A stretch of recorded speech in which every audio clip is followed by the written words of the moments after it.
ఆశీర్వాదంగా ఉండాలన్నదే ఈ రోజుల్లో ప్రతి ఒక్కరికి ఆశ.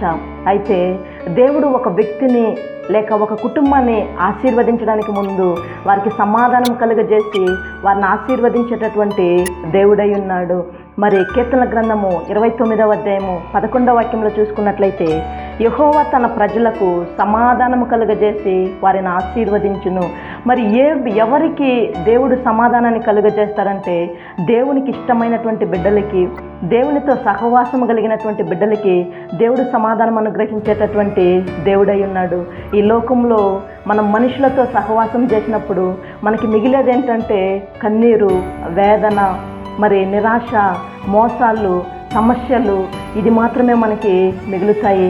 ఎప్పుడైతే మనము దేవునితో సహవాసం చేస్తామో దేవుడు మన కుటుంబాలని, మన జీవితాలని సమాధానంతో నింపి మన జీవితాలను దేవుడు ఆశీర్వదించేటటువంటి దేవుడై ఉన్నాడు. ప్రార్థన చేసుకుందాం. మంచి తండ్రి యేసయ్యా, నీకు వందనాలు ప్రభువా. నా తండ్రి, నీతో సహవాసం చేసే బిడ్డలకి నాన్న, అయ్యా ప్రభువా, నీకు ఇష్టమైనటువంటి బిడ్డలకి నీవు సమాధానం కలుగజేసి వారిని ఆశీర్వదించే దేవుడై ఉన్నావు నా తండ్రి. స్తోత్రం యేసయ్యా. అయ్యా, వింటున్న ప్రతి బిడ్డలను ప్రభువా మీరు ఆశీర్వదించి దీవించమని నాన్న, సమాధానం లేని ప్రతి కుటుంబంలో సమాధానంతో నింపుమని యేసయ్య నామములో అడుగుచున్నాము తండ్రి. ఆమేన్.